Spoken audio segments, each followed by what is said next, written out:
warahmatullahi wabarakatuh. Halo semuanya, perkenalkan nama saya Asmaul Husna dari YIL Loksmawe, Prodi Astronomi Islam semester 3. Kali ini saya akan membahas tentang sejarah KUHP di Indonesia, pengertian hukum pidana, dan asas legalitas.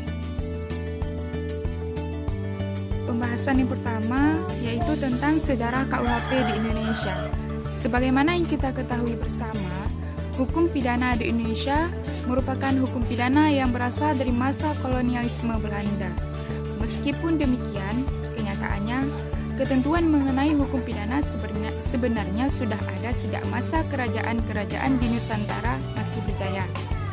Pada masa itu, hukum pidana lebih dikenal dengan istilah pidana adat, yang umumnya tidak tertulis dan bersifat lokal, serta hanya berlaku untuk satu wilayah hukum atau kerajaan tertentu. Dalam hukum adat tidak mengenal adanya pemisahan yang tegas antara hukum pidana dengan hukum perdata atau privat. Pemisahan yang tegas antara hukum perdata yang bersifat privat dan hukum pidana yang bersifat publik bersumber dari sistem hukum Eropa yang kemudian berkembang di Indonesia.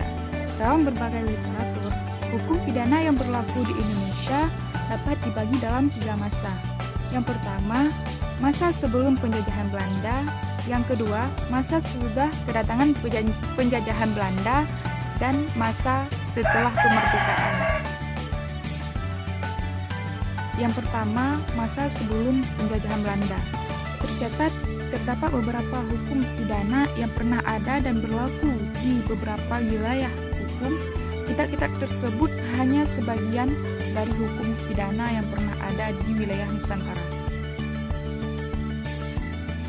Yang kedua, masa sesudah kedatangan penjajahan Belanda.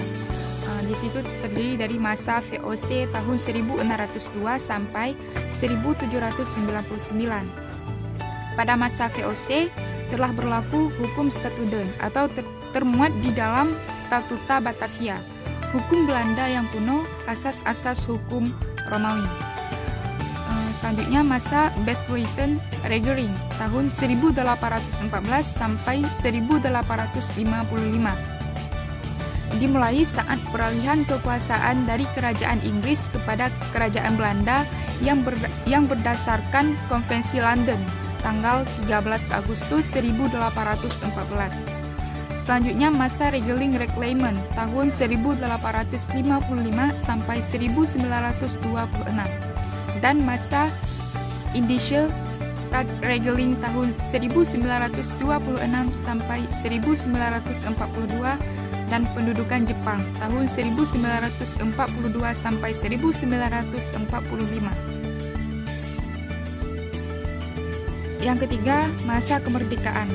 Proklamasi Kemerdekaan Republik Indonesia merupakan titik puncak perlawanan bangsa Indonesia terhadap penjajahan dan juga ungkapan tekad untuk mengubah sistem hukum kolonial menjadi sistem hukum nasional. Pembahasan selanjutnya, hukum pidana dan pengertiannya. Hukum pidana adalah hukum yang mengatur perbuatan-perbuatan apa yang dilarang dan memberikan hukuman bagi yang melanggarnya.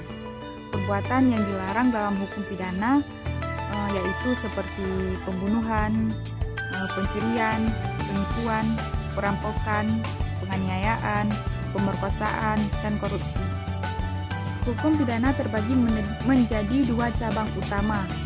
Yang pertama, hukum material, yaitu cabang hukum pidana yang menentukan perbuatan-perbuatan kriminal yang dilarang oleh undang-undang dan hukuman-hukuman yang diterapkan bagi yang melakukannya.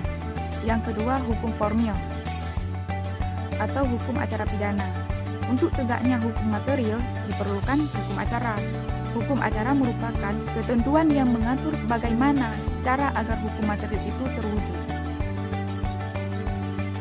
Nah, selanjutnya pembahasan yang ketiga kita yaitu asas legalitas.